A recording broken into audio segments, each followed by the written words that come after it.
If everyone could take their seats, please.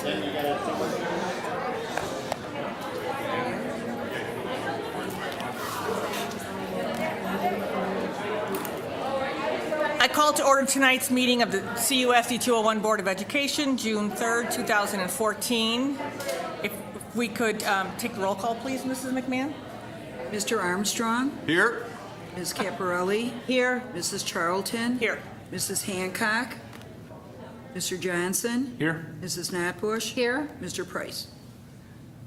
If we could stand for the Pledge of Allegiance, please. I pledge allegiance to the flag of the United States of America and to the republic for which it stands, one nation, under God, indivisible, with liberty and justice for all.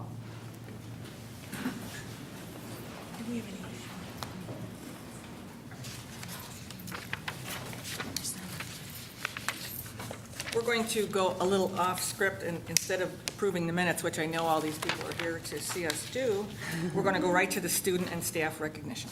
So,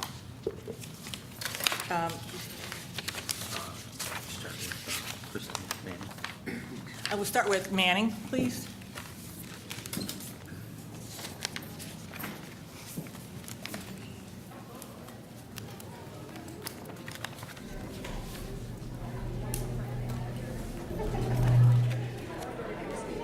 Big cheers.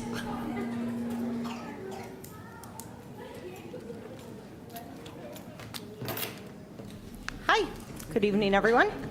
My name is Kristen Krestel. I'm the principal at Manning Elementary, and tonight we are recognizing several students. We'll start with our two outstanding students who received the Award of Excellence from the Illinois Principal Association Student Recognition Breakfast we had on April 28th, and representing Manning are two fifth grade students, Mackenzie Perry and Jack Cosart.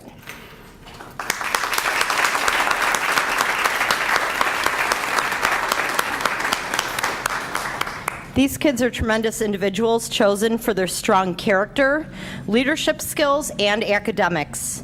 These students really stand out in modeling the traits of respect and are powerful examples to the younger students in our school. We are so proud of them. These two individuals were nominated by both their fifth grade team of teachers and myself. They were accompanied to the ceremony recognition breakfast by their parents and myself at the Medina Shriner Banquet Hall on April 28th. Congratulations.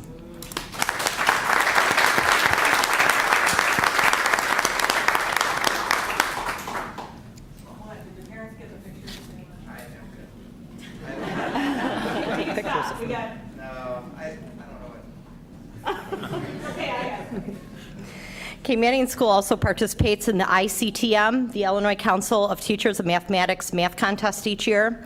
Students in 3rd, 4th, and 5th grade compete in individual and in team contests. The contests are given in December, February, and April. This year, Manning School recognizes 3 students for their outstanding problem-solving math abilities and daily work in their math classes. I'd like to begin by recognizing 5th grader Mackenzie Perry as this year's 5th grade math award winner.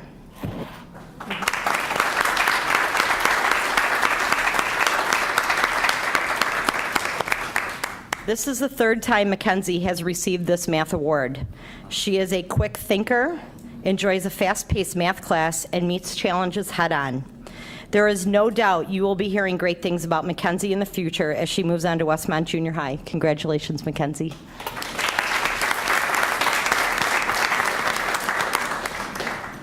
In 4th grade, Mary Niemeyer is this year's math award winner.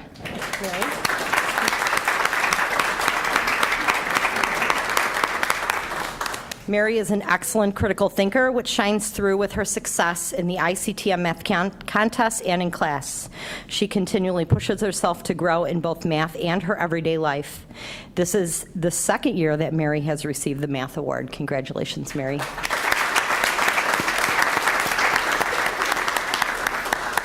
And in 3rd grade, this year's math award winner is St. Lun.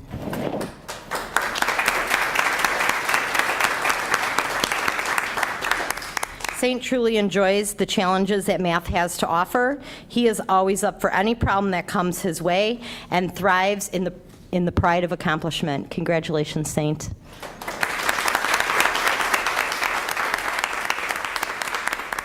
On behalf of the Manning School staff, we are so proud of all your hard work and dedication. Thank you.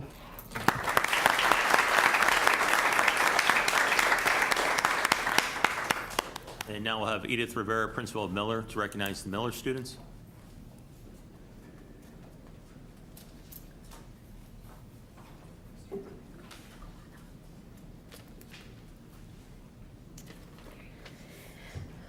Good evening, and thank you for providing me the opportunity to recognize these two marvelous Miller Mustangs.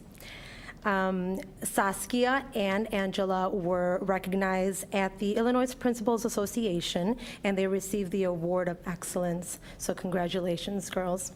I couldn't be prouder of you.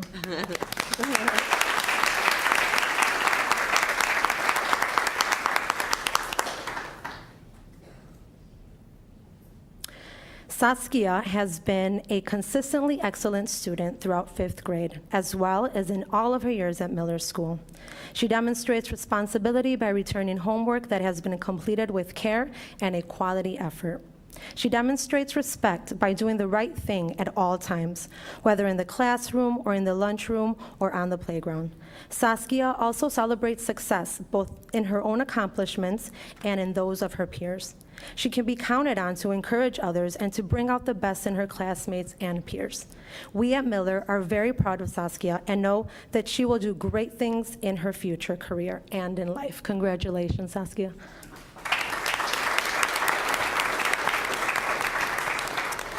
Angela is an outstanding student. She is eager to learn and conscientious about her work. Every day she comes to school prepared to do her best. Her homework is completed on time and is neat and thorough. Angela is attentive in class. She listens carefully to directions and is an active participant in class discussions. She is always on task and makes sure her classmates are as well. In addition to being studious, Angela is also a good citizen. She is helpful to her teachers, whether it is cleaning up after others, taking notes and messages to the office and to other teachers, or just being available to help out with anything that is needed. She is also willing to help other students with homework or classwork. Angela also provided service to her school. She was a member of the safety patrol team, a lunchroom helper, and a buddy reader. Angela is an all-around great girl.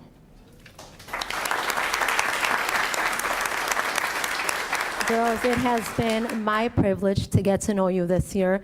The staff at Miller School are very proud of you. Congratulations.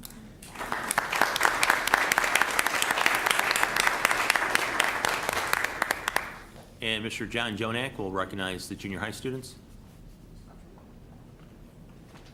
We have space in here if we have junior high parents that are out in the hall who want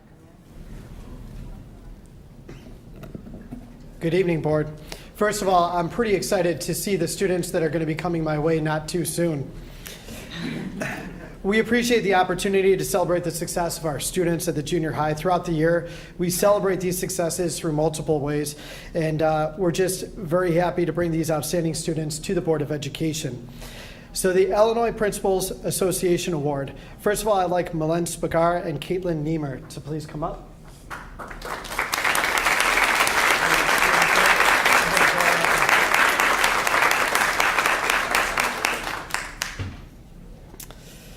This award comes from the DuPage region of the Illinois Principal Association, and Malen and Caitlin are two outstanding students who were selected for achieving high academic goals and demonstrating enthusiastic school spirit. They show a positive attitude, very positive, toward classmates and possess strength of character and courage to do what is right.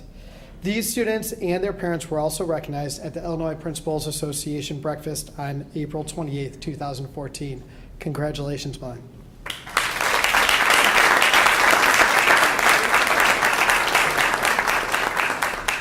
And now, Mr. Prisney.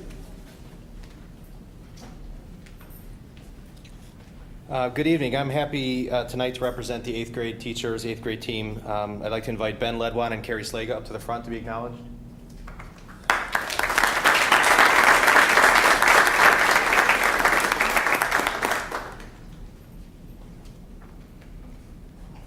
Each year, the 8th grade team nominates one boy and one girl for the American Legion Award. These are top 8th grade students, again, recommended by the entire team. This award places emphasis on development of the qualities of courage, honor, leadership, patriotism, scholarship, and service. These 2 students demonstrate these ideals of Americanism among young people, which develop them into citizens of the highest type. Congratulations, Carrie and Ben.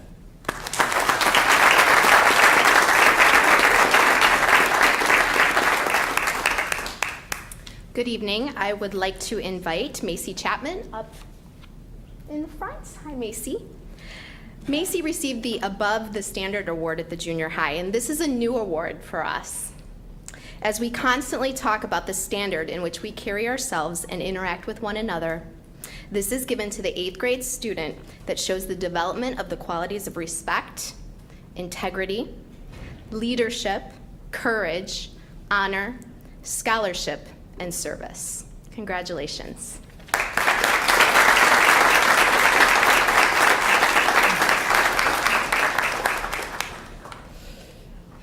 Next, for the Becker Scholarship Award, I'd like Brenna Kane and Brianna Bingham to come to the front.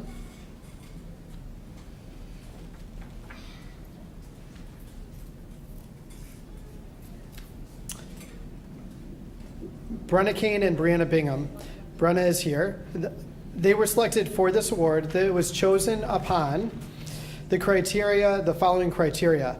Number 1, an essay needed to be submitted on why music was important to each of them. An audition was done before a staff panel with a musical piece of their choosing.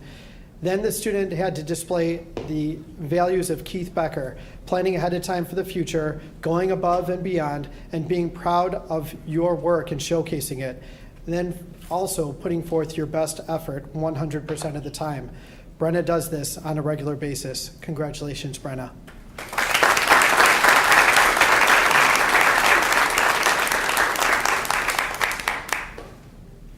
For our Young Authors Award, I would like to call up Carly Duquette, Colin Larkin, and Rain Magtebay. These 3 students were selected by a staff panel from 9 students that submitted original work. Their work was judged based upon mastery of the basics of writing, creativity, and originality. They traveled to Illinois State University for the 40th Annual Young Authors Conference. The yearly conference provides young authors, K through 8, the opportunity to craft, share, and discuss their work with other young authors across the state. Congratulations.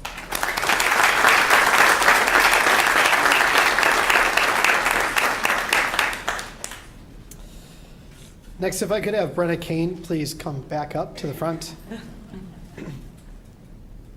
Thanks, Brenna. This is for the IESA Best Brass Soloist of the Day. So imagine, if you will, spending an average of 4 hours a week for 4 years learning how to play a musical instrument and then performing against approximately 40 other students across 10 different school districts. I can't even play the kazoo. Well, Brenna Kane played a trumpet solo at the IESA Festival during spring break in Bradley, Illinois. Once again, Brenna rose above and beyond, being selected as the outstanding soloist from the brass performers from all participating schools. Congratulations, Brenna.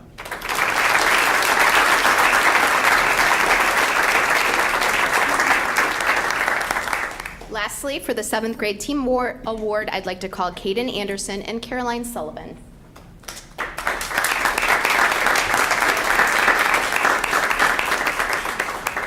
These 2 students were selected by the 7th grade team for displaying academic excellence, extracurricular enthusiasm, involvement throughout the school year, and for being role models to their classmates. Congratulations. Congratulations to all our Panthers.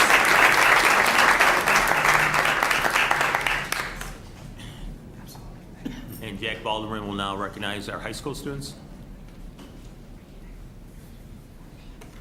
Thank you, Superintendent Carey and the Board of Education for allowing us this opportunity.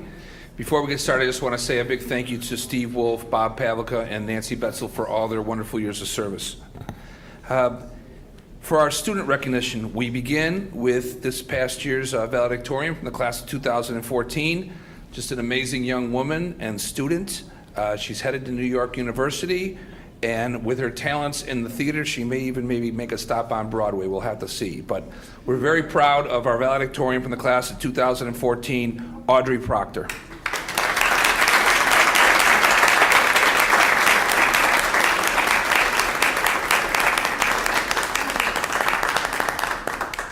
And our salutatorian is also an amazing citizen, an incredible student, sure to be an AP Advanced Placement Scholar, and just a wonderful citizen also, and young woman, our salutatorian, Rachel Weber.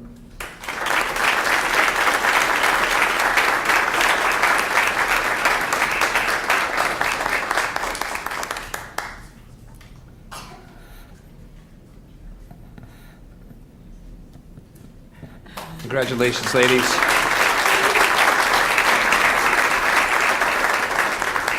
I don't believe that Mr. Vaughn is with us. We have some members from our band who are here today who were chosen for the Superstate competition. It was their sixth straight trip to the Superstate competition. There's only one other high school in Illinois that has that kind of a streak. It's not easily accomplished. So we're very proud of our band program, our fine arts program, and especially Mr. Vaughn and the Superstate crew. Congratulations.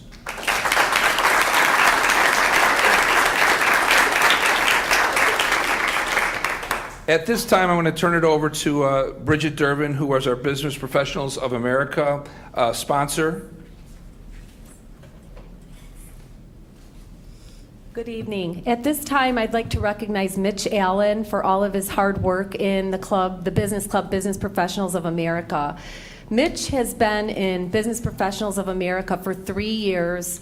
Every year when he's studying and determining what competition he wants to participate in, he doesn't always just look at what do I think I'm really going to be successful in, but he does this big analyzation process. How many students are in it? Is it something that I can learn? Is it something that I'm interested in?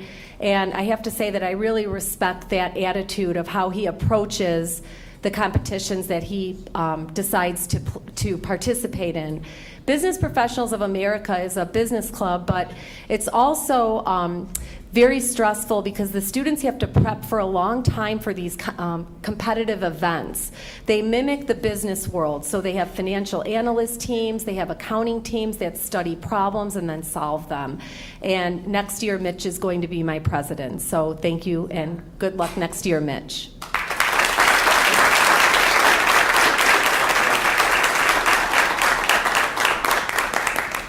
We have Coach Steve Wolf to recognize our girls track state qualifiers. Coach Wolf.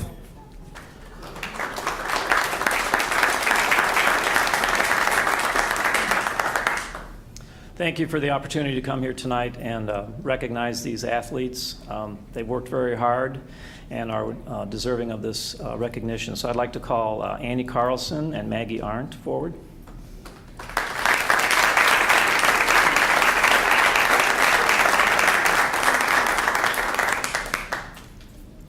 Maggie might be working tonight. She's not obviously here. But I would like to mention that Maggie has had a stellar career. She just graduated, but in her 4 years running track and cross country, she has qualified for state all 4 years, and she has earned all state honors, and she capped off just a tremendous career her senior year by qualifying in the mile with her personal, career best time in the mile. And so I would like to recognize Maggie Arndt.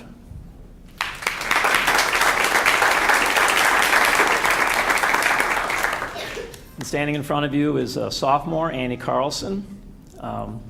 Annie began her running career with a big bang. Last year she qualified for state in 4 events, but did not make finals in any of them. And early on in this season, she confided in me that her goal was to stand on the podium this year. So true to form, she met her goal, and she qualified again this year in 3 events and made it to finals in 2 of them. And she earned all state honors in the triple jump, where she finished 4th in the state, and then came back with just an awesome race in the 300 hurdles, where she finished 3rd in state. So this is Annie Carlson. Wow.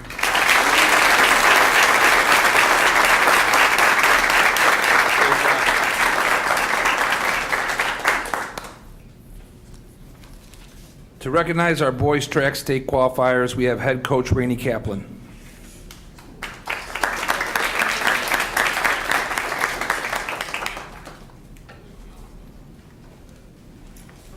want to be announced. I've got two of my three boys here, Tim Dahl and Quentin Brown.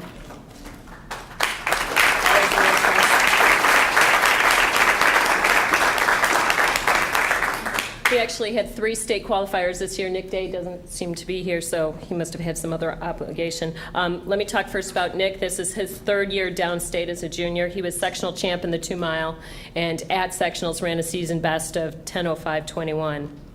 Next, I have Quentin, who we took a lot of encouragement to get him out for track because he's Mr. Football and didn't want to do something that didn't involve, like a football. But it was pretty obvious the minute he stepped on the track that he had some talent. I told him, I think, the very first couple of practices that he was going to be downstate, and so here he is. He ran the 400 all season with Tim. He was all conference as his first season out here in the 4x4. He finished second in our sectional with a season best time of 50:96 and then got his taste to go downstate with us. So we're going to look forward to next year. It's Quentin.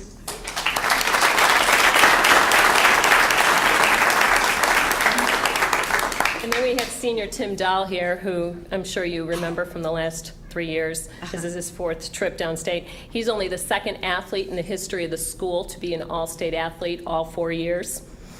He holds 7 school records in track and field. I think there's a few football ones as well somewhere.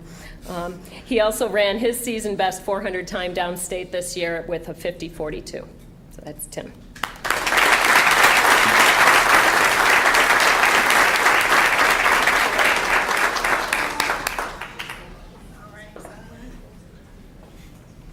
Our Scholastic Bowl team was a national qualifier, and their moderator is Mr. Tom DeMay, who will introduce the members of the Scholastic Bowl team.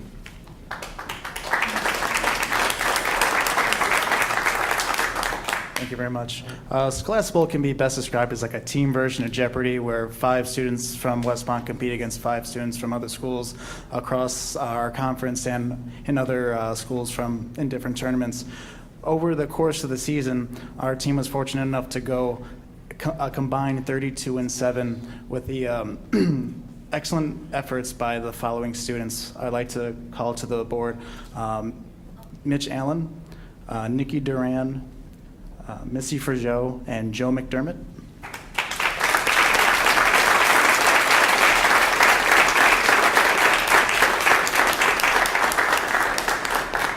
We have a 5th player, Teresa Kubiak, who was not able to make it today, but with these 5 students, we were able to set some school records. We were able to win a regional tournament for the first time, so we were able to bring back some hardware. We were able to defeat Lyle 3 times, who took 2nd in state. So that was one of our accomplishments, and also qualifying for the national championship, where we were able to finish 27th in the country for the small school division, with Missy Frageau as our individual leader in that tournament, finishing 49th in the entire tournament. So congratulations to you guys. Thank you.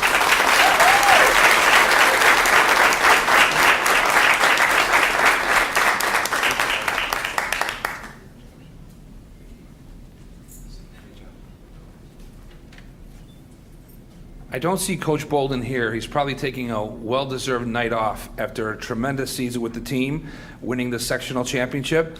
But he did want to recognize Maria Preet, who was selected as one of the top 60 seniors in the state of Illinois for softball. So congratulations to Maria.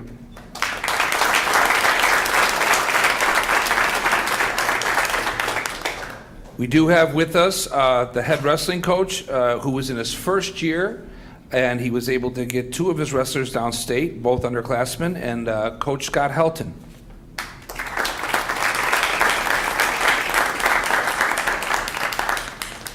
This wrestling season, we had 2 state qualifiers, and we'd like to recognize them tonight. Our first being Anthony Griffiths and Adam Farrell. Please come forward.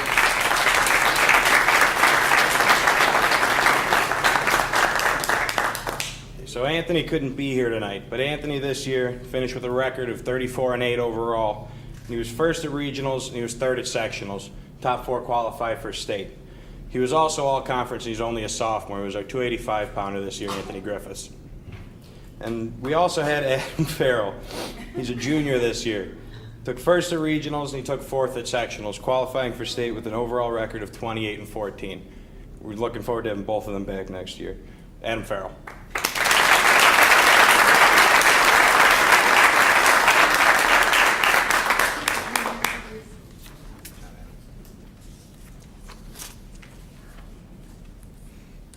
At this time, I'd like to recognize Sarah Whitburn. Sarah, could you come up, please?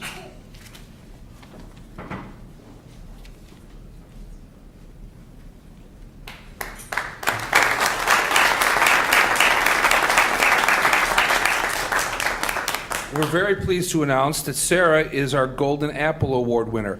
Golden Apple is a nonprofit organization that works to inspire, develop, and support teacher excellence in Illinois, especially in schools of need.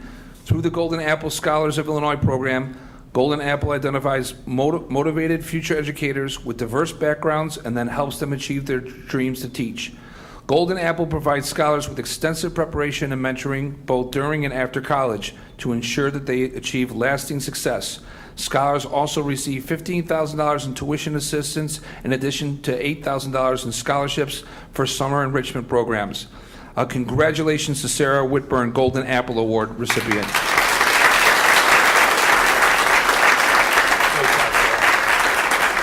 Thank you again for providing this recognition for our students.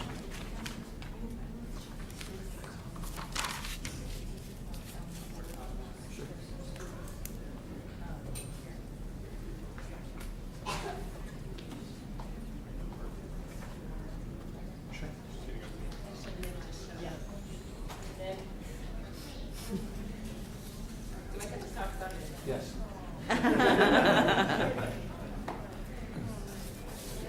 All right, so once again, this is Nick Day. A little late. I'll just shake her. He's our 2-miler, and this is his 3rd trip downstate. And like I said, he was sectional champ and ran a best time of 10:05 at that sectional meet.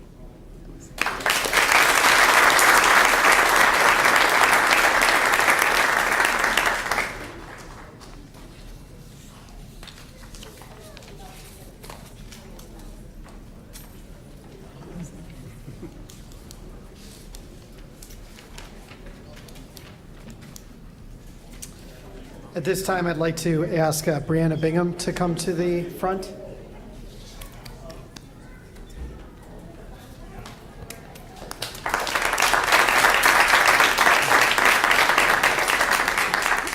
I'm so very happy that she was able to make it. Brianna also was awarded through the choir department the Becker Scholarship that I explained a little bit more. Also, I know that she's already had conversations with Mr. Balderman at grade 6 about going to Harvard. So, few aspirations for a young lady. It's so good that you're able to be here. Thank you, Brianna.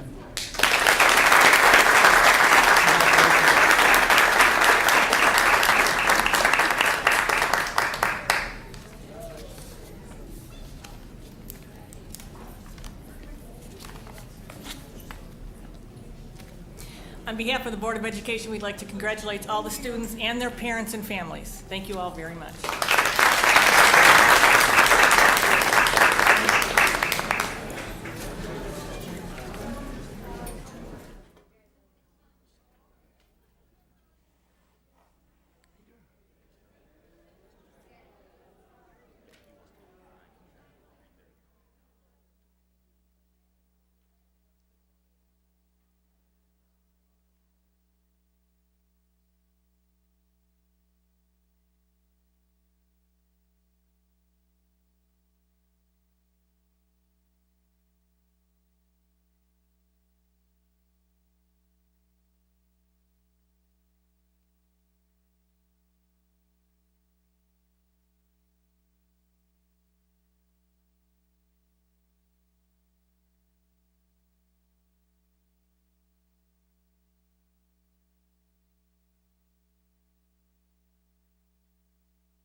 Retire at the end of the school year, and so if you want to enter the meeting room.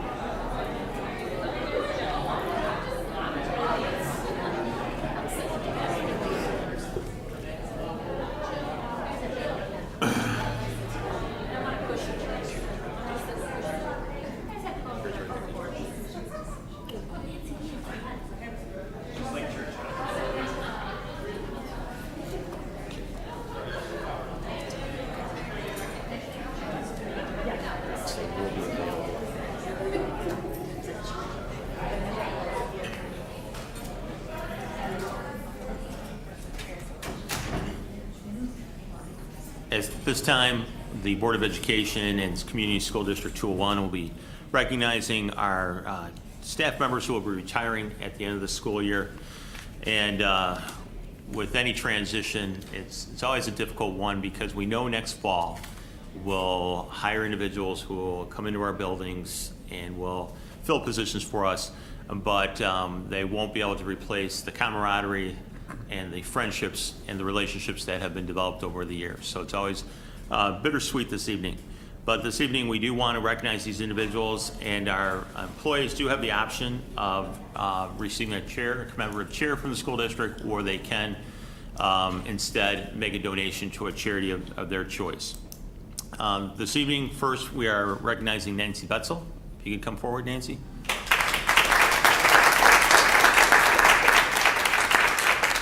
Ms. Betzel began her 32-year career with 201 in 1982. Initially, she worked as a district-wide substitute secretary, then as the attendance secretary at the high school, and finally as the high school's registrar. Rosemary Blessman.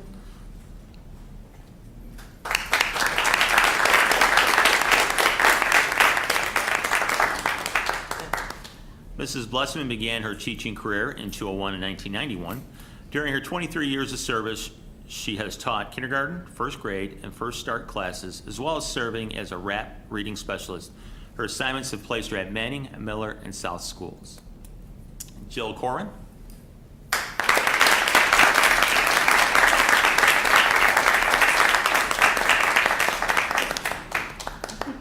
Mrs. Corwin began her career as CUSD 201 certified school nurse in 1994.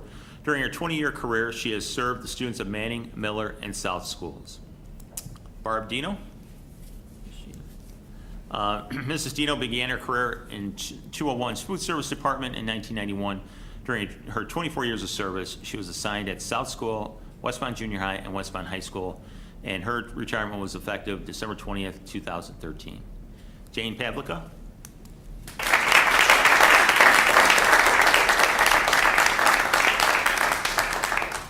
Mrs. Pavlica joined the teaching staff at Miller School in 1979. During her 34-year career with 201, she has taught second grade at Miller School.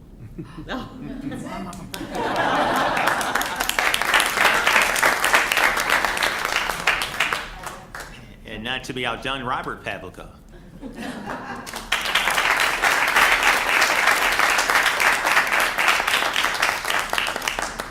Mr. Pavlica joined the staff of 201 in 1990. During his 24 years of service, he has taught English at Westmont High School, as well as coaching football and track. Nancy Shoemates.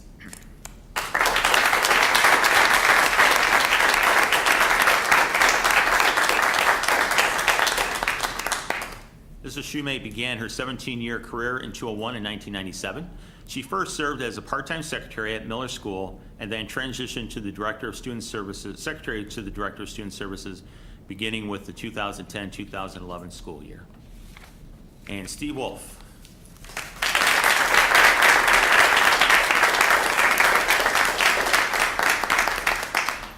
Mr. Wolf joined the teaching staff at Westmont High School in 1977. During his 37 career with 201, he has taught science and math, as well as coaching cross country and track. Congratulations to all of our staff.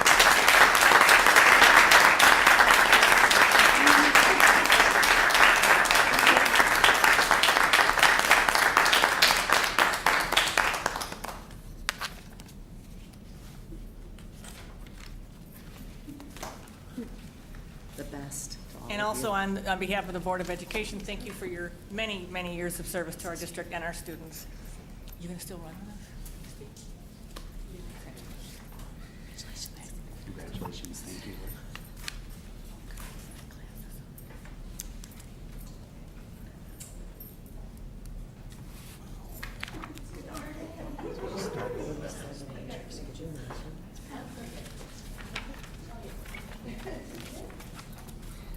Well, this is certainly one of the best board meetings that we can have during the year. It's always a pleasure to acknowledge the fine work of our students and staff. Okay, now we move on to the approval of minutes. The chair will entertain a motion to approve the minutes of the April 8th, 2014 regular meeting of the Board of Education as presented.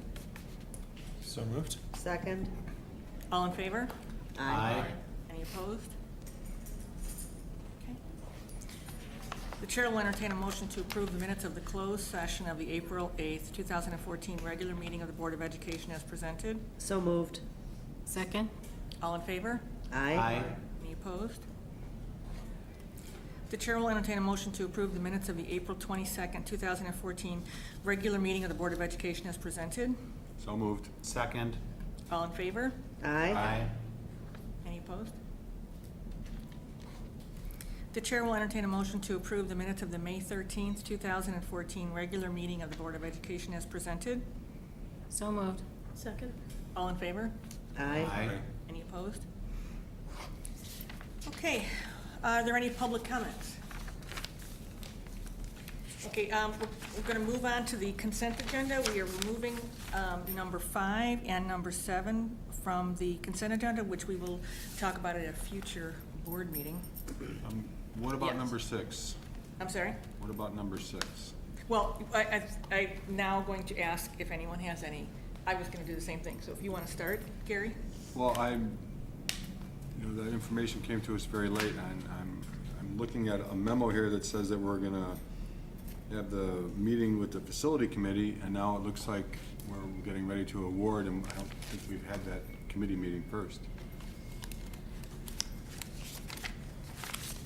I had similar concerns because, I have a number of questions about the roofing bids. Well, the roofing bid, as my memo stated, we approved the South School roof when we applied for the grant with the, so we awarded that grant, the school maintenance grant, in the amount of $43,750.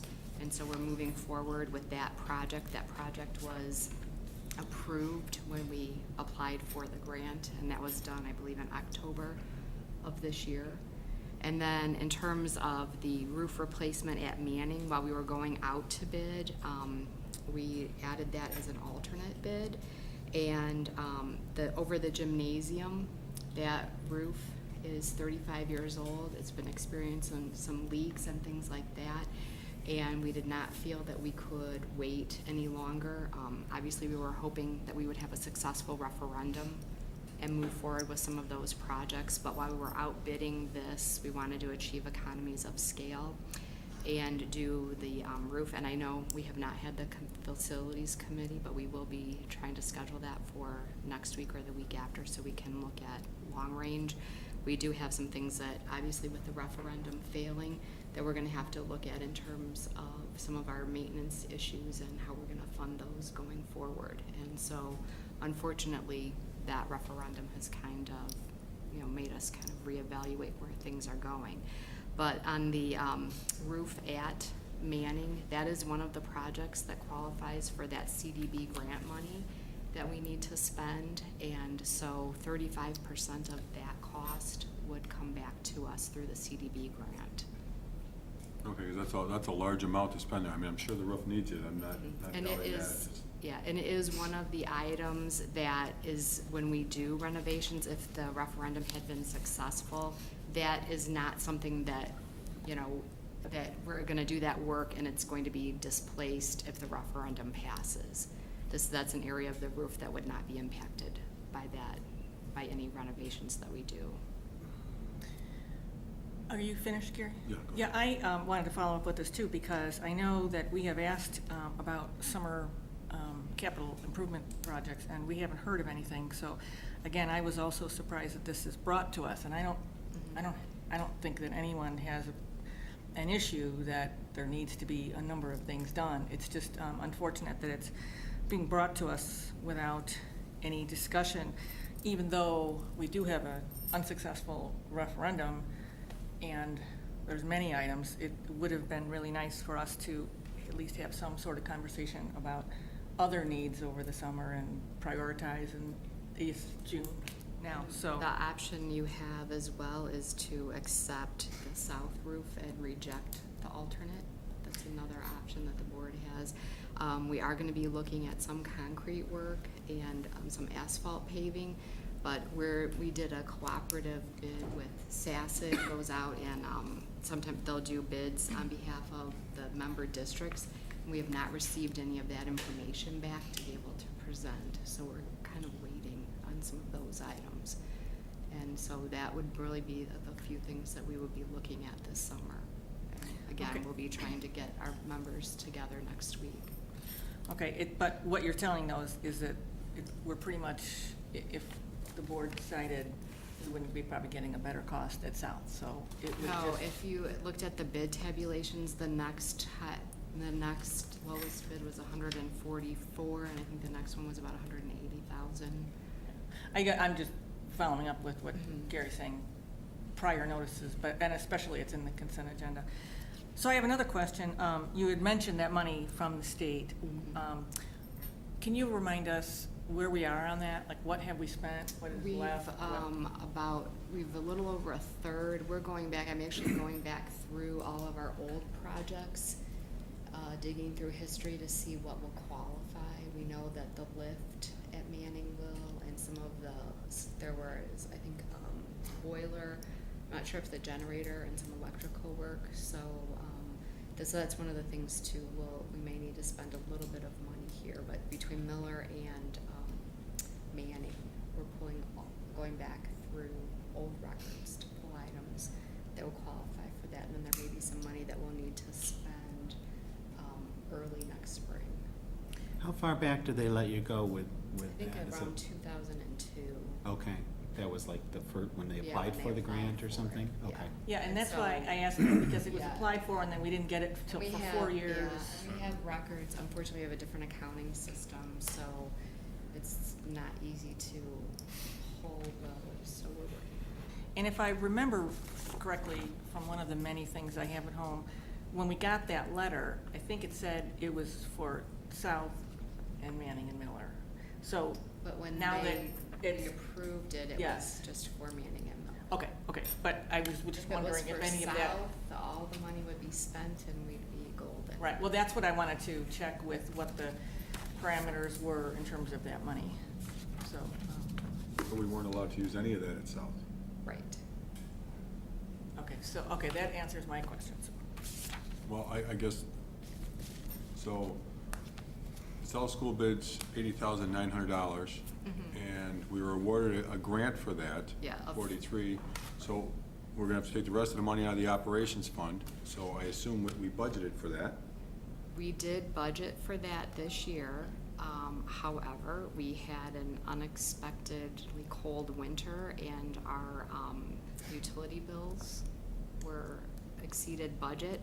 So because we won't get this done, this won't be completed until next fiscal year, we will budget for that in next year.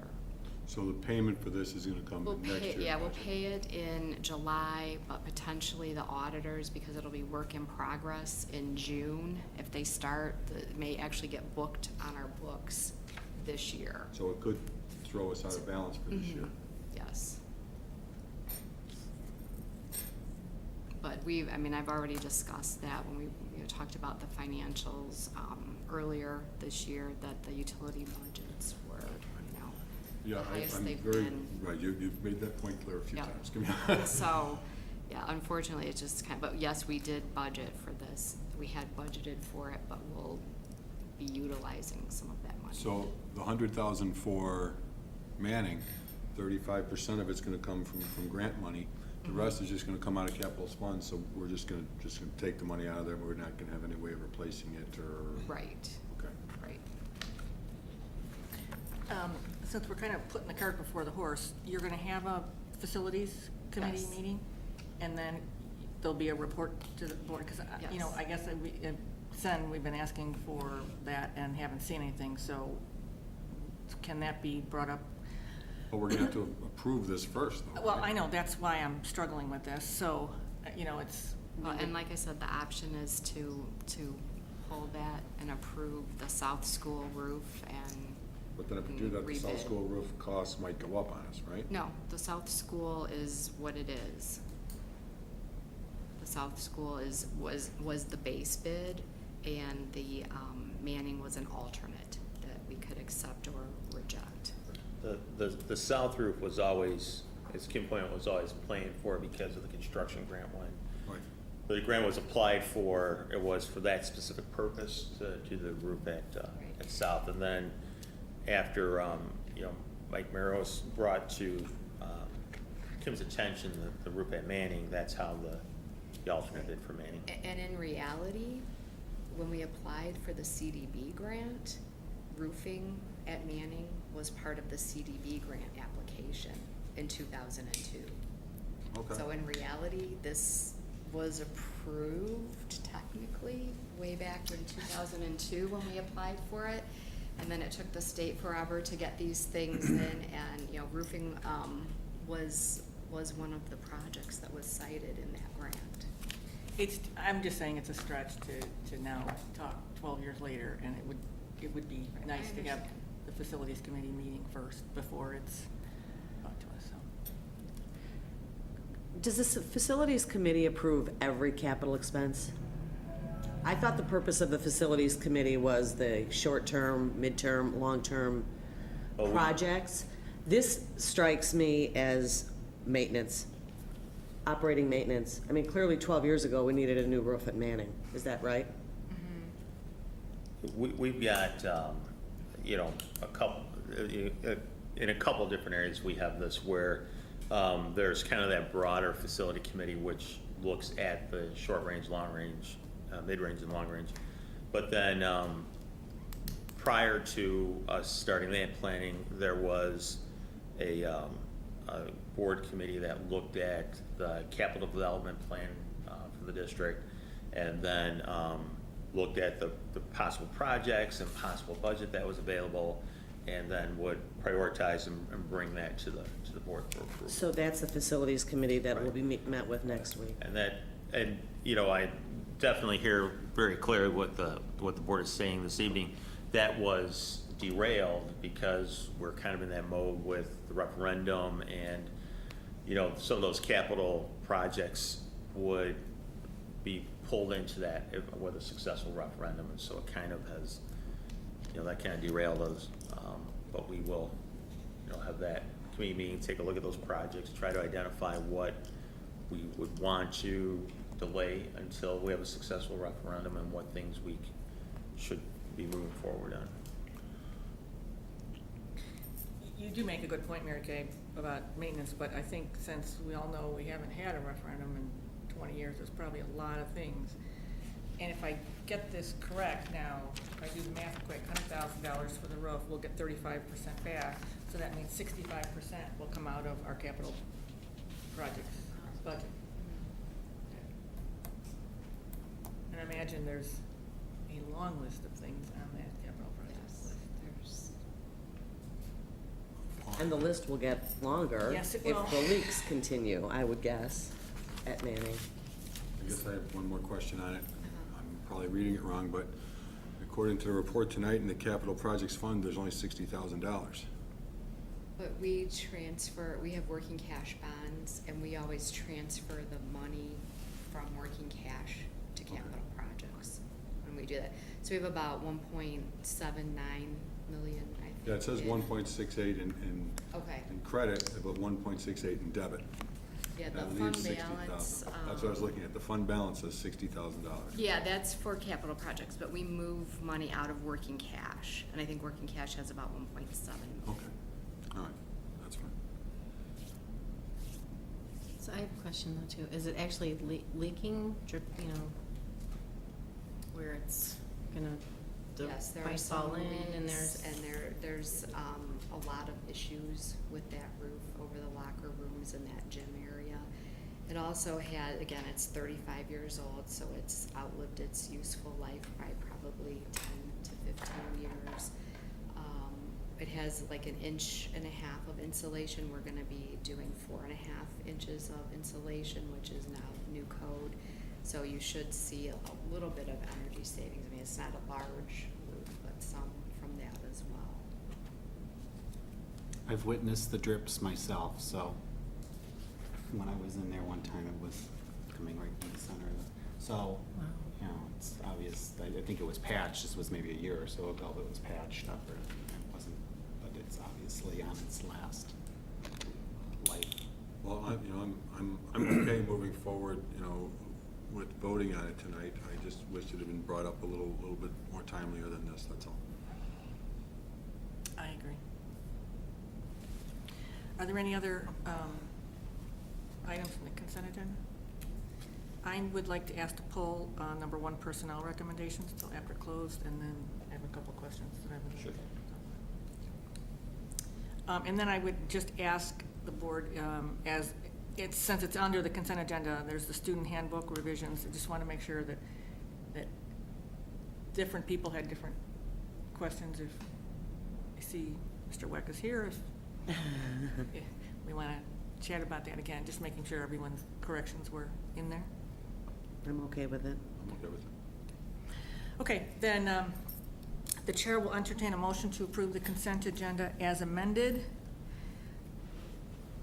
First, approval of student handbook revisions. Next, approval of textbook adoption request. Next, approval of student tour request. Next, review and award of roof bid. Next, approval of audit engagement letter. Next, approval of May 2014 expenditure report. And last, ratification of April 2014 regular payroll. So moved. Second. Roll call, please. Mr. Price? Yes. Mrs. Notbush? Yes. Mr. Johnson? Yes. Mrs. Hancock? Yes. Mrs. Charlton? Yes. Ms. Caparelli? Yes. Mr. Armstrong? Yes. Okay, the next item on the agenda, presentation of monthly financial statements.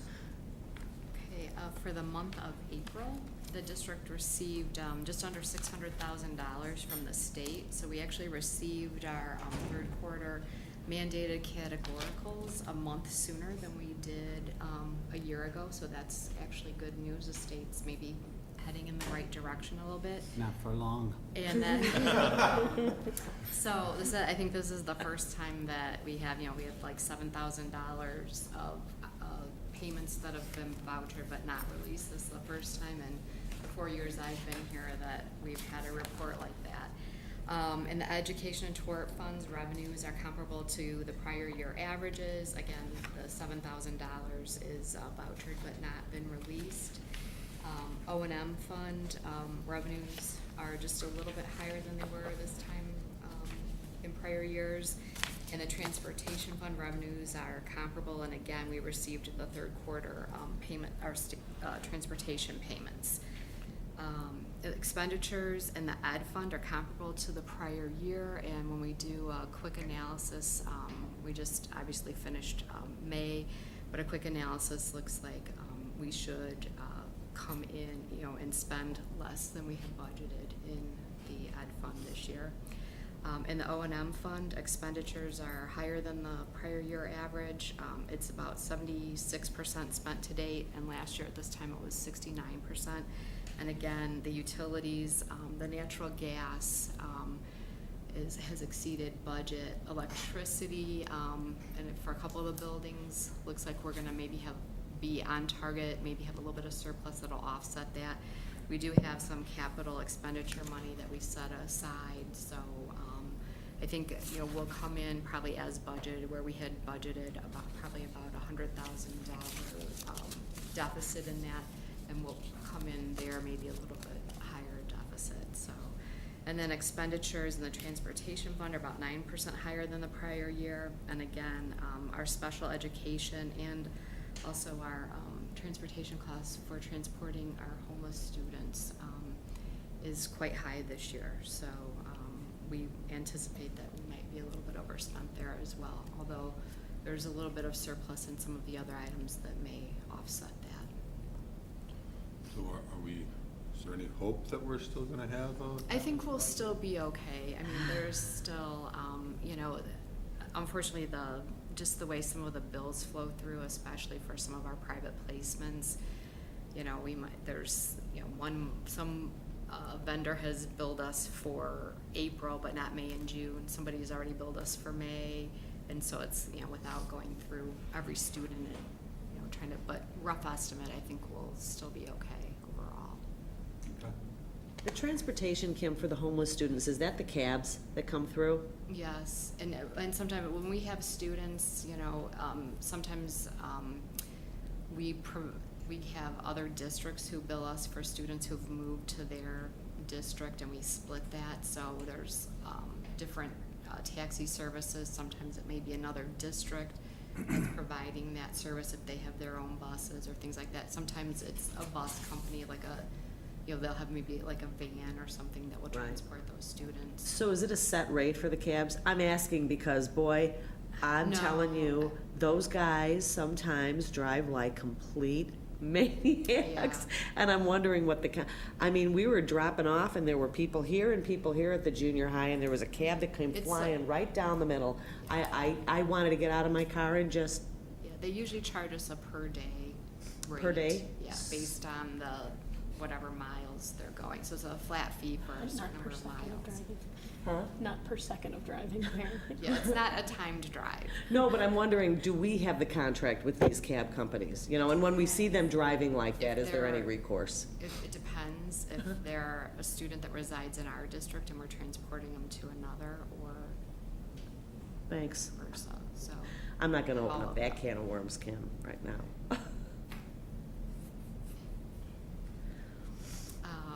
Anyway, the activity accounts are attached for your review, as well as the statement of position, and then the fund balance. Does anybody have any questions?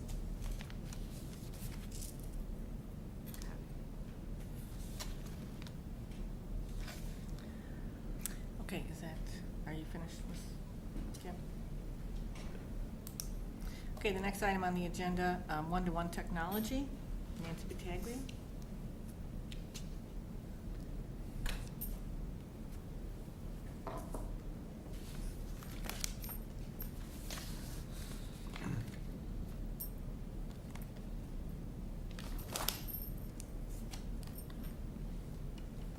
Here we go. Tonight, I want to share with you the proposal that the technology department is offering for a one-to-one pilot. This was a result of the work that the EPERT committee did in the fall and winter. We determined that in order to effectively allow for testing for all of our students, we would need to increase the number of computers that we had in several of our buildings for online testing.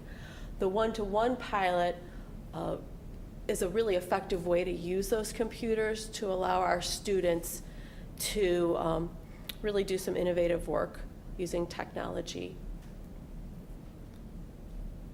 So what we are proposing is a pilot in 2 of our grade levels, and then taking a look at how the pilot works in each of those 2 grade levels for a potential of increasing in the 15-16 year. We would look at the 5th grade at Manning and Miller, and we would use a stay-at-school model. So the computing devices would stay in the building and the students would use them throughout the day. That would cover 85 students. And at Westmont Junior High, we would do a take-home model with approximately 105 students, the entire 6th grade class. The rationale behind this, as I explained, it emanated from our work in the EPERT committee, taking a look at how many devices we would need in the buildings for testing, and realizing that even if we did provide the additional devices, there were still going to be periods of time during the school year where students were going to have limited access to computers. When we take a look at the amount of online testing that we're potentially going to have next year, it averages around up to 15 weeks, 15 to 17 weeks, which is quite a bit of time. And when you block off the labs and the laptop carts for testing purposes, you're now leaving teachers without the ability to use technology in the classrooms. And that's not the philosophy that we're looking for in our district of removing technology. We're looking at them moving forward with technology. So by employing a one-to-one model, the students can use their one-to-one device for testing, but then they still have it after the testing is or while the testing is going on with other students. So we feel that it really supports the Small Giants vision. It allows for more student-centered, rigorous, relevant curriculum, which we've been discussing. And then it also really supports that professional learning community. It allows us to do more formative assessments allows students to have greater collaboration, and it also allows for that differentiation and personalized learning that we want to see happening. The device that we've looked at is a Chromebook that we've determined that we want to use for the pilot. We'll be using two different models. One is the Samsung and one is the HP 11. They're very similar. The Samsung is the models that we already have in district, and the HP 11s will be ones that we're purchasing. The reason that we chose the Chromebook is because it is easy to deploy and manage. It has an integrated keyboard that allows for testing. It has a long battery life, so it should last the entire day.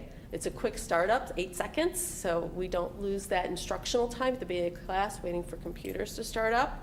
It's web-based, so it does not require virus protection or additional software. So that means we don't have to worry about kids bringing them home and getting viruses on them. That's not going to happen. And they're a low cost, which helps with sustainability. So that's one of the things that you want to look at when you're piloting a program is, are you going to be able to sustain the program over time? I'm going to skip through this. This is a little explanation on Chromebooks. I'll make this available to you, so if you're not familiar with Chromebooks, you can watch the video. The pilot for the year one cost, if we take a look at what components we need, we have the Chromebook. The Chromebook has a management license that helps us to centrally manage all of the Chromebooks. We would purchase a case. We would purchase a mouse because for park testing, the students need a mouse. And then Hapara, which is another management piece for our teachers to use, and it comes out to about $309 per device. So total for the 5th grade would run about $14,765. That's a little less because we already have a number of Chromebooks that we use this year at Manning, so we'd be using those for the one-to-one. 6th grade would run us about $33,550, so the total for the pilot would be about $49,000. In preparation, what we've done already is we put wireless networks in the past, over the past couple of years. This past year, we increased our bandwidth significantly to allow for more devices to have access. This summer, we're also going to be adding additional access points at Manning, Miller, and the junior high to accommodate for the piloting areas. We've been using Google Apps for education for the past several years. Our teachers and students use it. They already have accounts, so they have that web-based piece already working for them. We piloted the Hapara teacher dashboard this year with Manning so that we could see if that helped teachers better manage what students were turning into them via Google Drive. We've already been using Chromebooks in our 7th grade and in our 5th grade. And then we've already begun professional development beginning last summer. We really worked with our teachers on continuing using Google Drive and using Chrome as their web browser. We also are going to be sending some teachers to the Chromebook Institute, teachers that would potentially be piloting, which is a 2-day conference that's going to be held at Downers Grove North High School this summer. Things that we still need to take care of in preparation is working with the technology committee, the district technology committee, and planning. We need to set some of our goals for what we hope to accomplish with the pilot. We're hoping to employ an additional tech staff member. We're looking to make sure that we get out some communication to our families about the program. We want to take a look at insurance options for the take-home plan, if that's something that we want to look at for the pilot. We create our student use agreement, our parent loan agreement, and then we want to work on some more teacher professional development and collaboration in August so that our 6th grade team and our 5th grade team can collaborate together and determine how they're going to be using the one-to-ones most effectively. And then because the 5th grade would keep them at school, it won't be a real change to their day with parent involvement, knowing what's, not knowing what's going on, but having to sign anything because the devices will stay in the building. 6th grade devices would go home, so we'd want to have parent orientation so that parents know what's going on and understand what the Chromebook does and what the kids should be doing with their Chromebooks. So we would plan for that, hopefully right around the start of the school year. And then a plan for distribution when we would send those out, if we'd have them ready to go before the first day of school or if we'd wait for the first month. That's the pilot proposal in a nutshell. Does anyone have any questions about the plan? What's the cost of the professional development, like the Chromebook stuff at Downers North, or? It varies. So for the Downers North High School, that's a 2-day conference, and that price was about $219 per person. with the addition of our instructional coaches, we're really hoping to be able to embed that professional development into the day and really work with teachers as they're developing their materials. But we also want to provide them with some professional development outside of the school year. In-house, we usually do professional development in August where it's optional opportunities for teachers to attend, and then some outside of the district. And the additional tech staff, are we recommending that that position come back as a direct result of this program? Or the way it's wording kind of sounds like we're generally, the committee generally recommended. As part of the EPERT planning, as part of the EPERT committee, we proposed an additional technical support person. Again, back to when we eliminated that position, so we are requesting that that position be reinstated. As part of the pilot, I think that it would be important to have an additional staff member, and I'm recommending that that position actually start their day out at the junior high so that they'd be available to help with any issues that arise with devices that kids are taking home and bringing back to school. I have more, but well, if anybody okay. else wants to jump in, I'll please feel jump free. in because Shannon, your question was one of my first ones. I did call Kevin this afternoon and I wanted to make sure that we are clear where we're at here in this whole process because we've had eBird presentations to us and the board, there's so much information and the board really hasn't had a chance to have an in-depth conversation about it.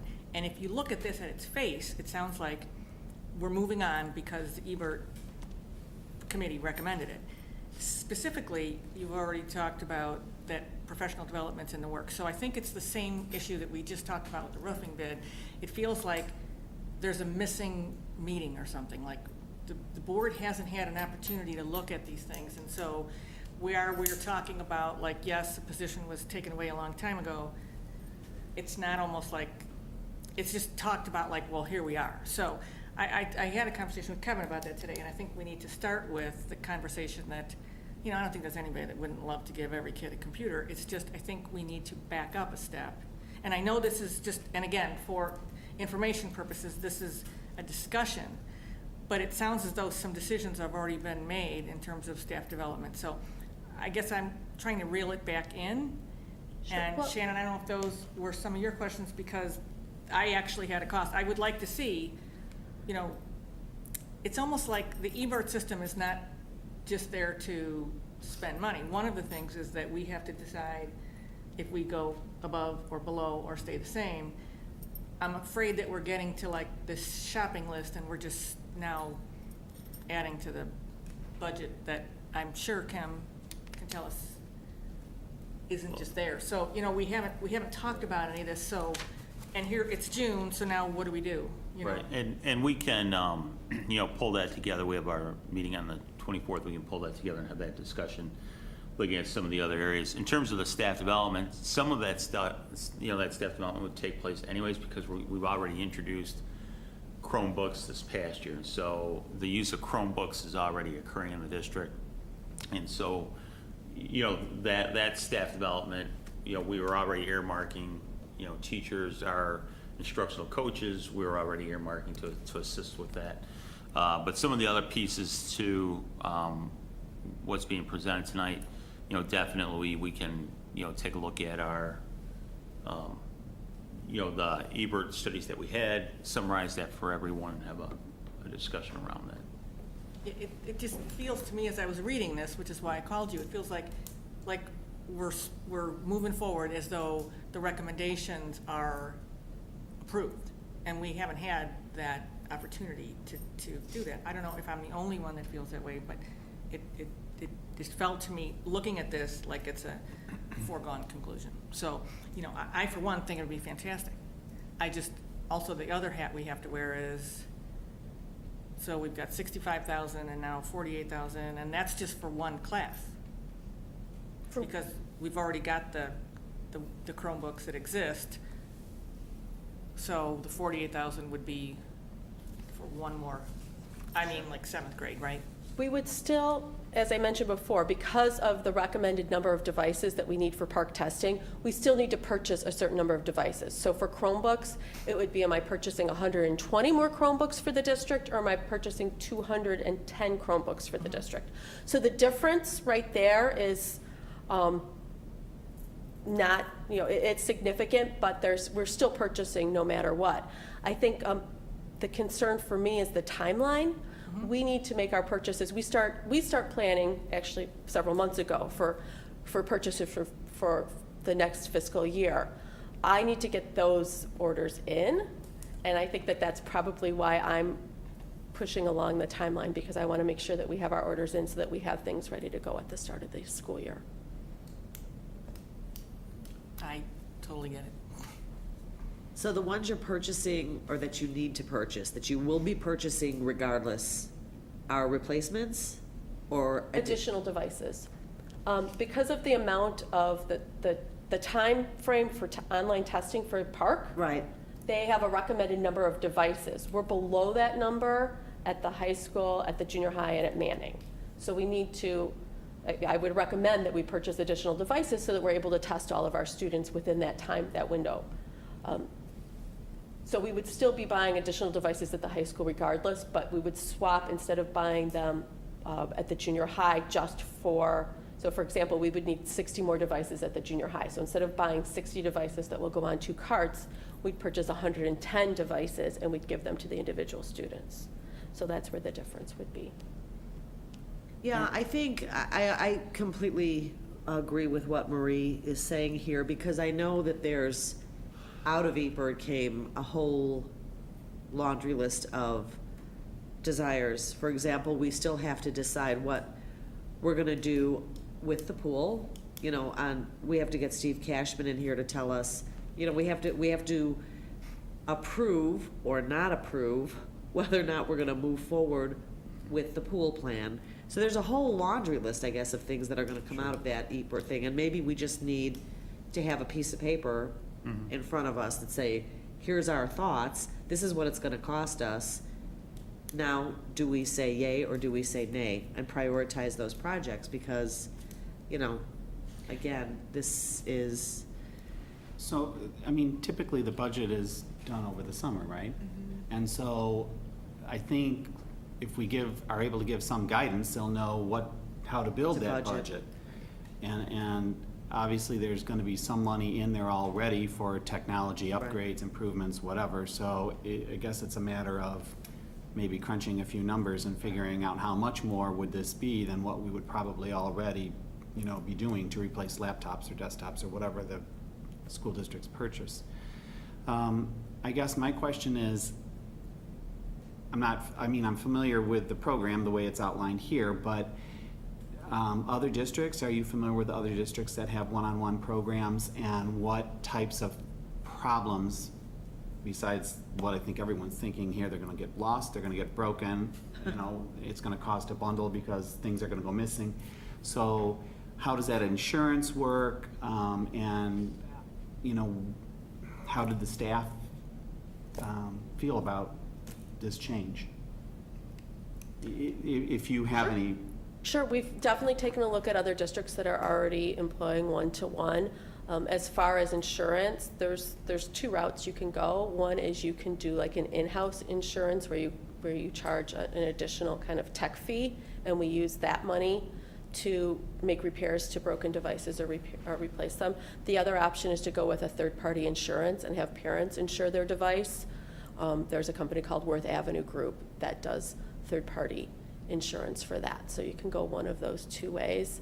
The other model, which is typically seen more in high schools, is that families buy the device on their own, whether they buy it outright or they buy it over a term of a number of years, and then it's the student's device, so it's the parents' and family's responsibility.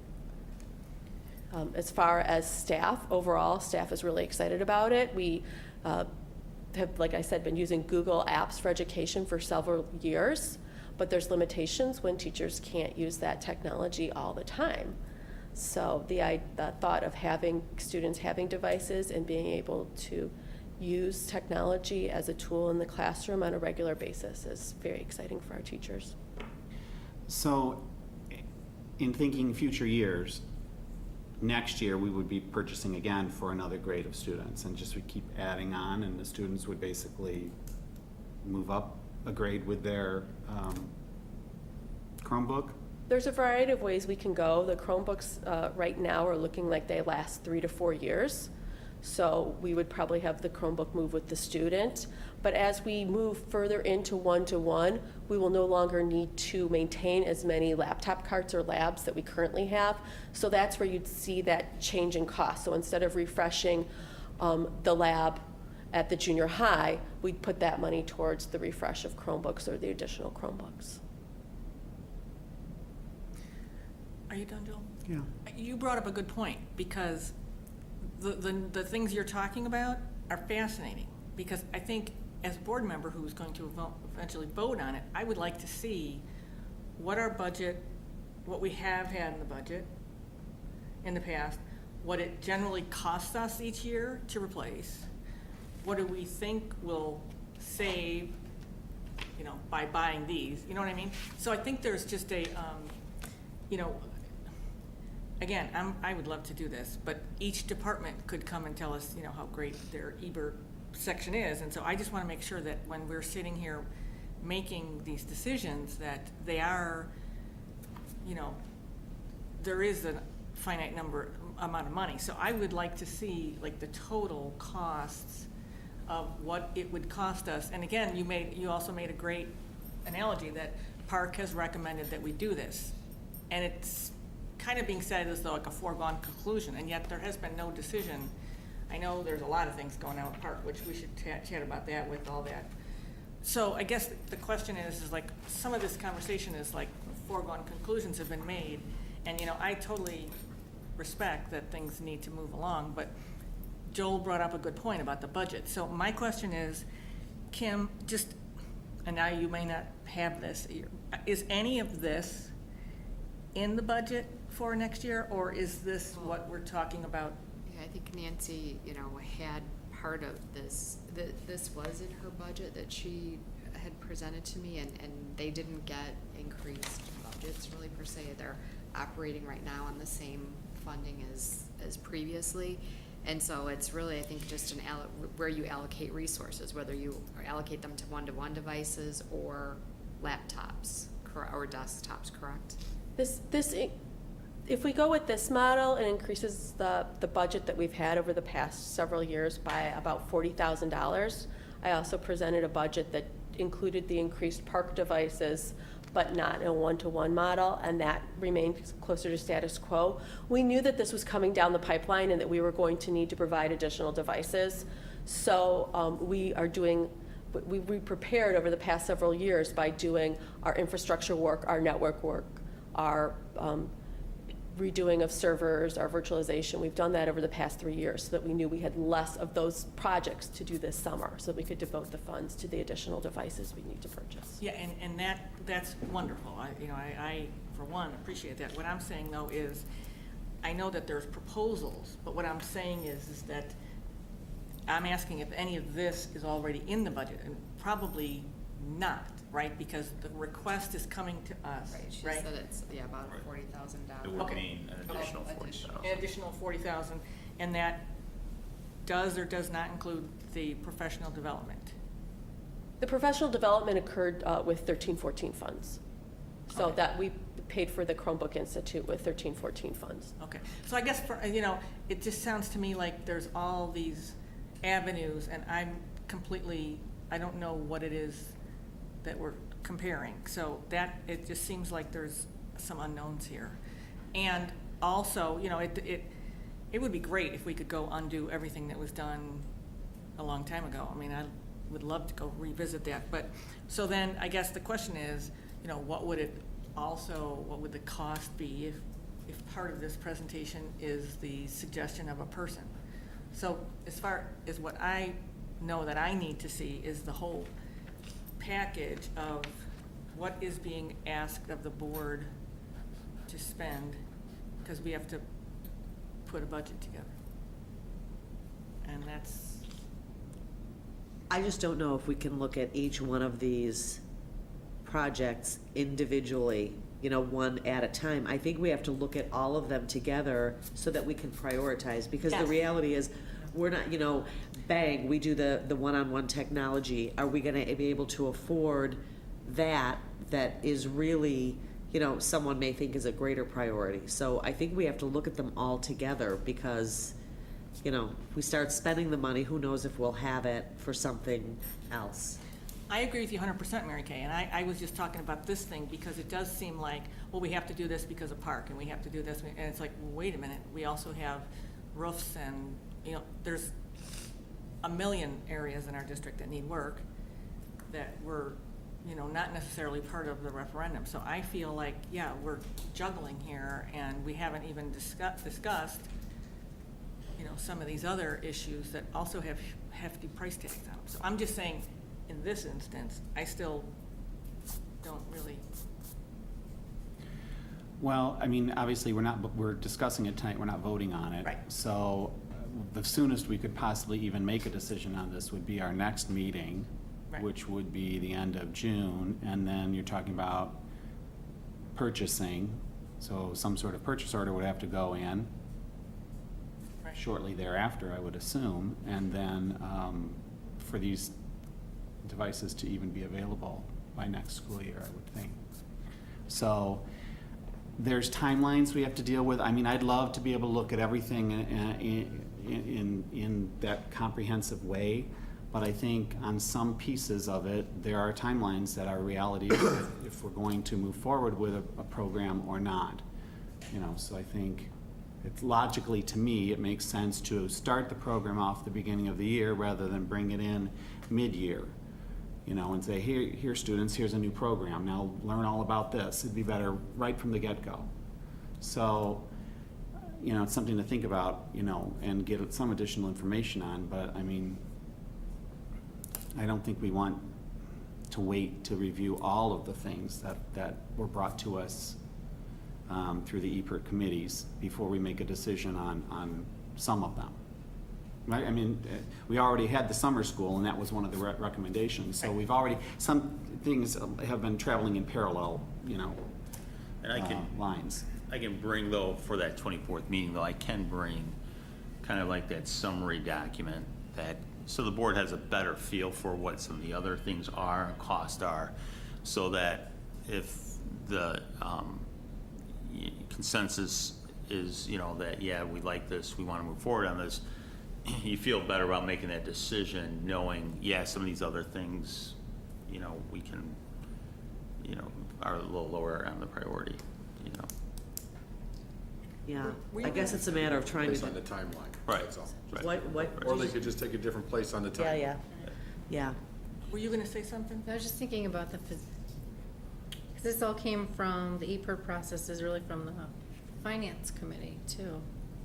So I guess I was just thinking, do all of these projects then have to go back to the finance committee or can it just go to the board? Because there are other there are other processes that we still have to look at on our Right. prioritized list from that And finance committee. The finance committee's role was kind of looking at the initial areas that we wanted to review.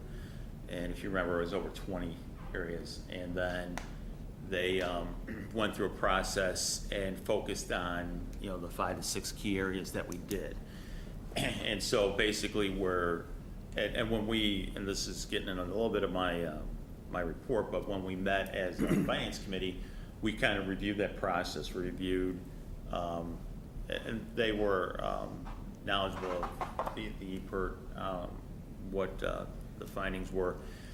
And as far as their work then, they start to look at that next set of projects and prioritizing which one should we go to next. So it doesn't really have to go back to that group, The board reviews all the information and the board makes that decision. As part of the information on this, and just to talk about the park recommendation, because I don't remember if this was part of the EPERT presentation or if it was something I know because I was on that committee. One of the big things is that the park testing, you're given, and correct me if I'm wrong on any part of this, you're given specific windows and that testing has to be done within. And so the issue is that if you don't have enough devices, you're not able to get all the kids tested within that period. The other thing we have to deal with is sometimes those windows overlap with, like when we may have spring break or other kind of times off for the kid for the student body. So that's one of the reasons that we need to make sure we have, if you don't have enough devices, you run the risk of not being able to get the testing done or making the testing stretch out. And of course, as Nancy mentioned, if the machine's being used for testing, it's not available for anything else that the kids might need in the school. So like I say, I don't remember how much of that was because I was on the committee and how much of it has already been shared, but just to keep that out on one's mind. I'll bring up something from the past, Joel, and I'm sure you're going to love this analogy, but I remember having a discussion when we were going through those very painful discussions of what do you cut, and it's like, I don't think you can ever take everything, put it all in a big bow and put a tie on it. We used to talk about that as long as and I don't think there ever can be a time where you can have, okay, we're going to talk about all the money, or we're going to talk about one program. But I think for my own mind, I'm just trying to rationalize something that, we're starting the EPERT process that we have been waiting for a long time. And so now we've kind of started it, but now it seems like we're not finishing it, we're just jumping off. Now, you're right about the summer school, and I think the board talked about it and approved it without any real discussion because I think it was something we've talked about for so darn long. But it's almost like we've got the wheels in motion and we haven't made decisions, and you're right, Matt, it's like the park, again, it's another one of those mandated things that we have to somehow find the money for. And therein lies my concern. I want to make sure when I make a vote that I know what I'm spending so that we know what else we have. I mean, it's like anyone's home. You got to budget this much. We've got a lot of things in the district that need taking care of. Well, if I spend it here, then I can't spend it here. And I just want to make sure, from my perspective, and that what we're telling the community is that the board hasn't made decisions on these things. And it's unfortunate that it's June 3rd and we've got, issues. But tonight's discussion, you're right, is not a vote, it's discussion. So I know the one thing that I'm saying is that I would like to see what the budget has and what if we're gonna, if you say, I would like to see the numbers of like every year, this is what our technology department has had. So now the technology department needs this and stuff like that, and that just because that makes it logical, I think, for us to see that. And, I'd love to just give everyone one, but so that's my stance on that. So I don't know if that works for our timeline, but.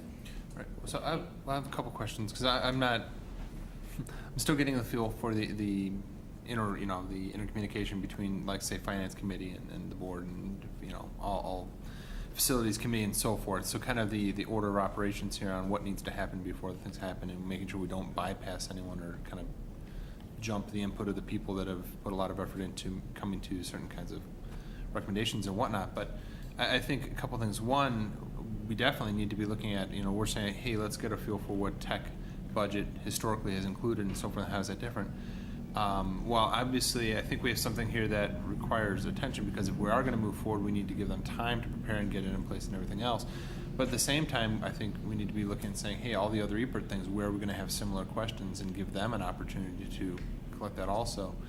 But, so then we're saying, okay, we need to prioritize what on EPERT. Do we need to look at when because of timelines? But I think I'm in agreement with what you were just saying. What is the next step with EPERT? I mean, what is our calendar? Because we need to get off the dime on that so that these groups know what their direction is.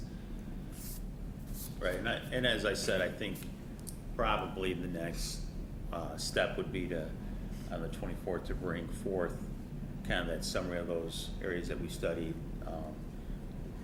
Administratively, we can weigh in on those and then let the board review that and assist us with our decision making. And I just hold the thought, because I had asked that question too, because our district, we've never done this before. Yeah. So Kevin and I were talking about that, like even when we decided that one night to split them up because they were so enormous that, we have these big proposals put in front of us and you're sitting there and there's so many questions that, it's just initial. And so then there's questions that come out of it, like, do I dare say the pool? So then there's another wave of probably, like get some more information, bring it back before there can actually be a decision made. So am I right in that for our purposes? Because Kevin, we've kind of been talking about how we're going to do this. So And so we haven't set up a timeline, and it's unfortunate, you know, but we need to. So for the purpose of this particular topic, in addition to the staffing questions about the new tech person, about the training for staff, I also am interested in a little bit more information about the notion of the insurance fee waiver. If we have some data from other districts as far as, you know, percentage of ones that need to be repaired in the first year, replaced in the first year, do we have a contingency plan for the sixth graders who leave them at home? You know, so maybe a little bit more, since this is a pretty big logistical step, particularly at the junior high where they're transporting. Just, you know, I'd like a little bit more information about maybe somewhere that's already doing this. You know, do they offer insurance? And I'm assuming, based on what you have here, that we're suggesting that the families have to pay this, cover this. It's a fee. It's This is all part of the proposal and nothing. I was offering suggestions or options. None of that has been determined yet because the pilot hasn't been determined that it's going forward. Those were all things that we need to consider. And we have been doing our research and talking to other school districts, and so a lot of those questions you asked, I can provide you with that information. Yeah, I think and a little bit more resources. there I would like to see. And then if we're going to do insurance, is it at our cost, or is this a new fee now? I mean, yeah, I want to know that. I don't want to guess it. I want you to tell me these are the 2 or 3 options, and you know, this is what it means to either the district's budget, or this is what it means to the individual family budget. It just dawned on me what you said there. I just, all of a sudden now I see the sixth graders getting off the bus with their band equipment. And the backpack half unzipped and away it goes. And tablet. So it just kind of like, yeah, it just kind of dawned. Not that, you know, that's not the way we're heading or something, but, and I had a note on that, so I'm glad you asked that, because one of the options would be to have, and correct me if I'm wrong, one of the options is we have the Chromebooks, but we would ask the parents to pay for the insurance. That's one of the options that It could be an option. We could offer, because it's a pilot program, we could say that we're just covering it ourselves for the pilot. We could offer the third-party insurance, so that parents are insuring it on their own, or we could offer a additional tech fee that would cover like an in-house insurance program. Those are 3 different options, and we haven't discussed. That I didn't even really, because that is. Yeah, like outline, you know, a little more clear for our purpose on. I can say that last year at the joint conference, I sat in on a couple different sessions about this one-to-one technology, and it seemed that every school district that did it was either using the third-party insurance that was being paid for the parents, or they were doing it in-house that was being paid for by the parents. One of those 2 options. I sat in probably 3 different sessions of that just to be more informed, but that definitely seemed the way that almost all those school districts were going. So some of them were rural districts. I mean, they weren't all, you know, in richer communities. Some of them were in very rural districts, but they said, hey, we need this for our students, and they put those fees onto the parents, whether it was the outside insurance agency or self-insured. So The other thing that we didn't really, it's not mentioned here, but it's sort of connected. So this year, the 8th graders at the junior high did a bring your own device. Now, those kids are going to move on to the high school. New kids coming into the junior high, 6th graders as well as 5th graders would be more in this program.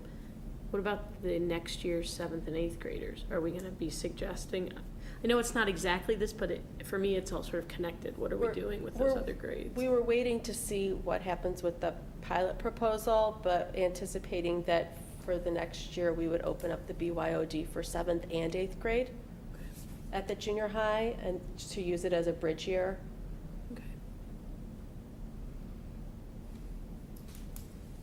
Okay, so again, this is discussion. Does anyone else have any information? So we'll look at probably June 24th. Yep. We have all of this additional information, and then we can. Okay. Thanks for your time. Thank you. Thank you. Thanks, Nancy. Okay, next item on the agenda. Kevin, do you want to do that? the parent note? Sure. We've done this the last couple of years in which the district office, on behalf of the school board, sends a thank you note to the officers of our various parent groups, PTOs, and boosters. So assuming that the board wants to do that again this year, there's a sample of the note that will be sent on behalf of the board. How many of those go out, Kevin? Like, how many people does that encompass that would receive that? Roughly, it doesn't have to be exact. Yeah. I'm looking at Judy because What do you think, Judy? We send one note to the president of each group, and then they share that with the other officers. Okay, so that's. So we have. Does that include band boosters? right, Yes, band yes. boosters, Junior athletic high and high boosters, so Yes, athletic boosters. probably about 8, I think. You know, we have, 1, 2. Okay. we have a Six PTO or at each seven. building. Okay. Span is the PTO at the high school, and then you have music boosters at both buildings and athletic boosters. Okay. Okay, superintendent's report? Superintendent's report first. We met on the 20th at the junior high for our last joint committee meeting of the year. And so it was a combination of updating and then also some celebrating the climate committee, celebrates the successful implementation of the Rachel Challenge Initiative, and then they also began planning for the 14-15 school year. Facility and finance, the last couple of meetings we've been kind of together in part because of the facility projects and then the push for the referendum. But the completion of the first phase of the EBERT process, and then the acknowledgement that the finance committee is going to have to get back together before the start of the school year to look at the next set of projects, prioritize those, bring recommendations to the board so that next year we continue with that process. And then the facility committee also took a look again at the next phase of projects that we have on our horizon, and then their discussion revolved more around evaluating last year's referendum and then determining next steps for the district. You know, do we go forward with another referendum question? If so, when and what questions? So they're going to be involved in that process. Strategic planning was reviewing their progress to date, and that one of the things they had different groups create SMART goals, and now it's having those groups provide data and then assessing the progress on those SMART goals to see if they need to be modified or if we need to set up new SMART goals. Then in terms of communication, May 19th, we had our State of the District address. It was very well attended, and many of the, I think everyone was pleased to receive the information and a lot of the positive information happening within the district. And then definitely a lot of the questions, one of the concerns was the Common Core and how that's impacting math. And so it's kind of a side note, tomorrow we're having our consultant from the ROE is going to meet with our staff during the PLC to talk a little bit about that process, and then we will be selecting a date for a parent meeting, and then we will have our parent meeting and share that information with our parents and hopefully start to have them better understand the process we're going to be involved in and the work that we're going to be undertaking. And then we had the high school and junior high graduations, which were both positive experiences. And then the one exciting piece of information that Mr. Balderman shared was that we're projecting, and we will know for sure right around June 19th is when you report your data to the state. But we're projecting that our graduation rate will be approximately 99.2%. And it was kind of interesting because of, I was talking to the reporter for the Progress today about that. So we did a little quick data, and our 10-year average is about 90% for our district. Wow. And then I shared with them some of those percentages, and so definitely it's a nice bump for our high school. In addition to that, the other thing that I'll share for our parents We are starting our summer school program on Monday, and so we will, information's been shared, but we'll definitely make sure that our parents are aware of our bus schedule for next week. And again, for summer school, we use our attendance centers as the pickup and drop off, and then also though we use the park at Parkway Avenue and Washington Street for those students who are north of Ogden. The pickups will begin at 8:03 at South, and then Manning would be the next stop at 8:08, Miller at 8:12, Parkway in Washington at 8:15, with arrival at the high school at 8:20. And we are running 2 buses, one for elementary students and one for the older students. And so we think we'll be fine with that. We'll see what the numbers are. Sometimes parents change their mind from what they originally. And then I can also, one of the nice things about being a small district, we had our deadlines for registration, but we've been flexible for parents, and in so doing, though, it also makes it puts a little more pressure on us to get to finalize things. And so then at our June 24th meeting, I'll be able to update you on numbers of participants for each of the programs. I'm glad you brought that up because I got that email today. Could you maybe, what you just said was interesting, because I know we talked about it before, whether there's going to be one bus. Sure. That we can information include that. was not in there. It just Okay. said the bus. Sure. So it didn't say like one for the, That was supposed to be communicated to parents that right now there's 2 buses, but depending upon ridership, it may go down to 1.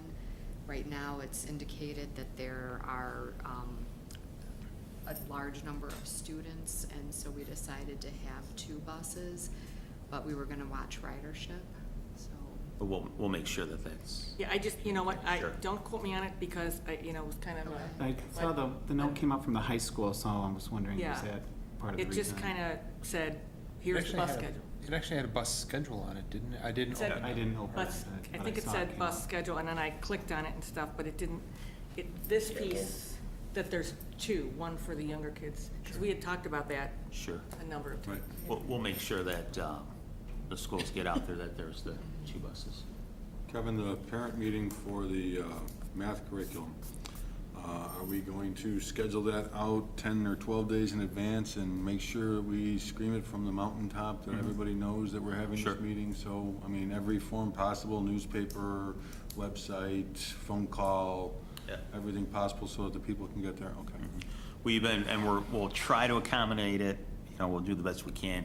I've even had some parents who have asked, this is when they're gonna be on vacation, if it was possible, we can meet that. Okay. We'll see what we can do, but obviously you can't, Right. but, Well, whatever report we will, that you're- though, yes. Whatever reports you're generating for this to hand out information-wise, maybe after the meeting, you could get that on the Sure. website for the parents that weren't able to make the meeting. Maybe they could at least read some information on it. Okay, all right. That brings up a good point. I wanted to, the state of the district was wonderful, and it was very well attended, considering that it was on and off night, and it was a night in May.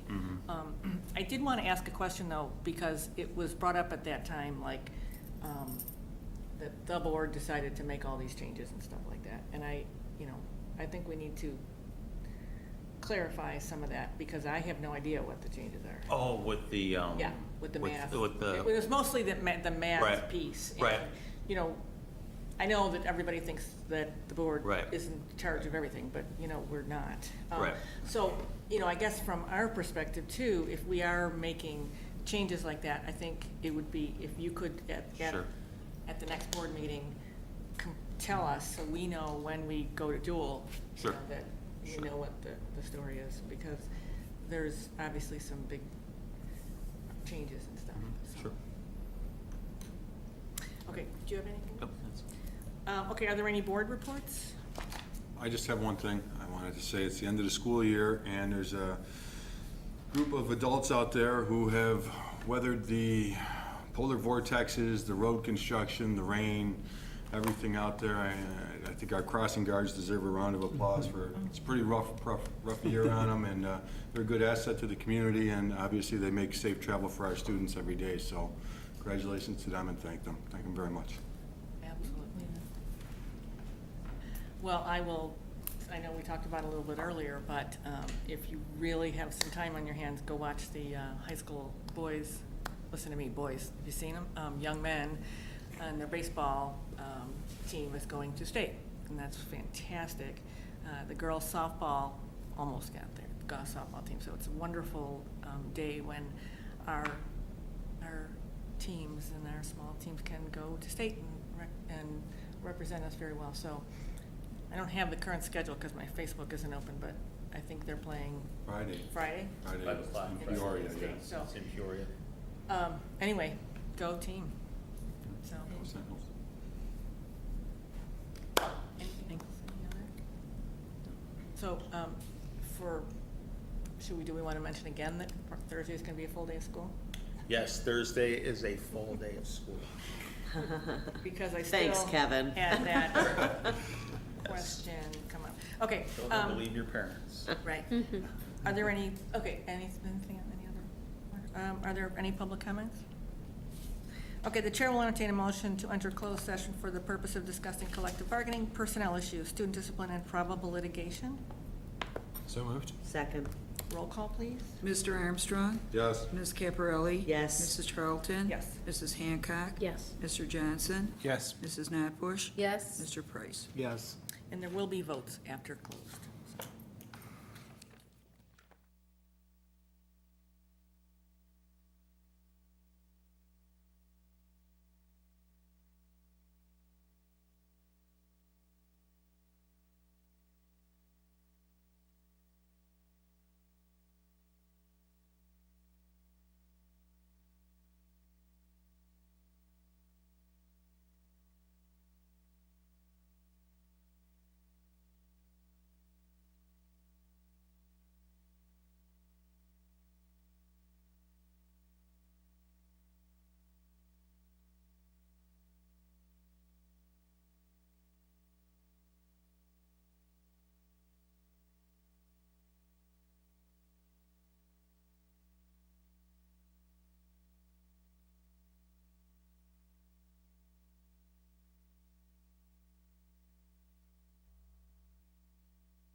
board is back in session.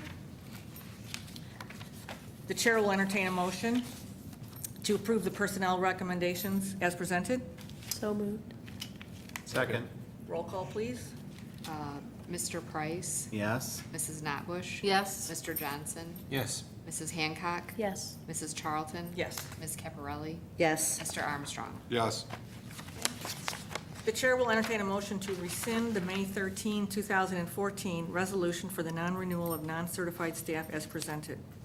So moved. Second? Roll call, please. Mrs. Hancock? Yes. Mr. Johnson? Yes. Mrs. Notbush? Yes. Mr. Price? Yes. Mr. Armstrong? Yes. Ms. Caparelli? Yes. Mrs. Charlton? Yes. The chair will entertain a motion to approve the resolution for the non-renewal of non-certified staff for other than reduction in force as presented. So moved. Second. Roll call, please. Mr. Johnson? Yes. Mrs. Notbush? Yes. Mr. Price? Yes. Mr. Armstrong? Yes. Ms. Caparelli? Yes. Mrs. Charlton? Yes. Mrs. Hancock? Yes. Before we end the meeting, I hope everyone has a wonderful summer and families have a wonderful summer. And the chair will entertain a motion to adjourn. So moved. Second. All in favor? Aye. Aye. Adjourn.